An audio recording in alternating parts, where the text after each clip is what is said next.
Right, this is the answer key for blue worksheet, question number 1.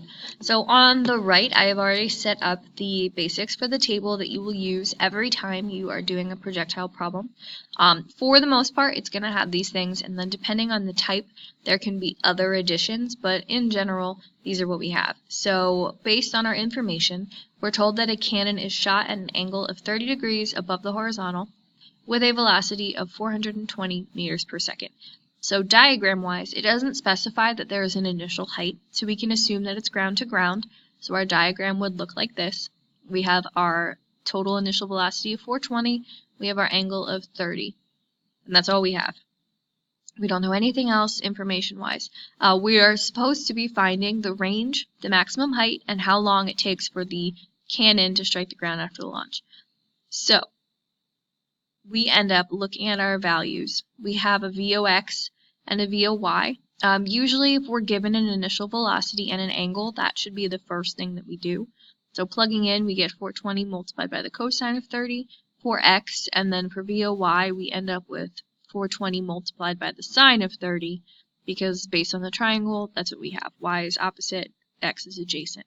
So doing that multiplication, sine 30 is always 1/2, so that means VOY ends up being 210.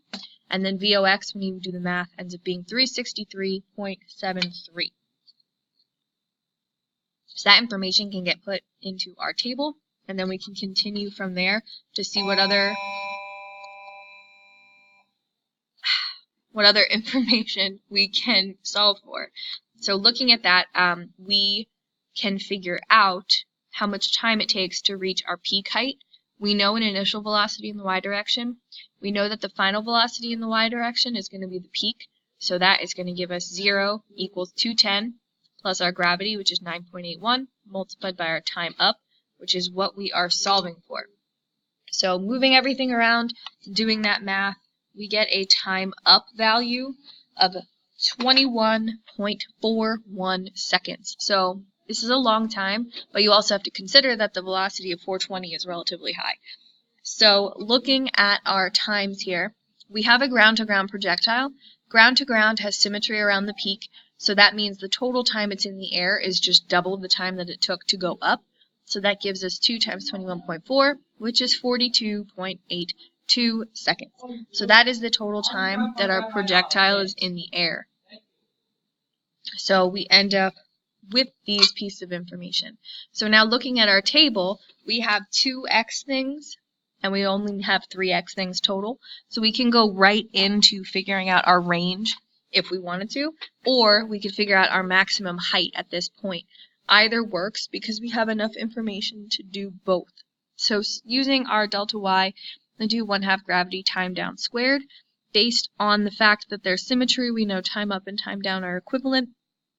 So that's going to get us our maximum height value of that multiplication. So we get a delta y of 2,246.1 meters. It's negative because we're falling from the highest point to the ground, but as far as the question goes, since it's asking for maximum height, it's going to be the positive version of that number. And then for 5, I'm going to find the range. It's going to be our delta x is vx tx. So that will be 363.73 multiplied by our total air time of 42.82. That will give us our delta x, which clearly is going to be very large because that x velocity is huge and so is the time. So when we go do that multiplication, we're going to end up with a delta x of 15,574.92 meters, which is a relatively far distance. So with all of that information, we have found all the parts, A, B, and C. So A is our range, which we just found. B is the maximum height, which was step number 4. And how long does it take for it to hit the ground after that is our step 3, which was our time in the x direction.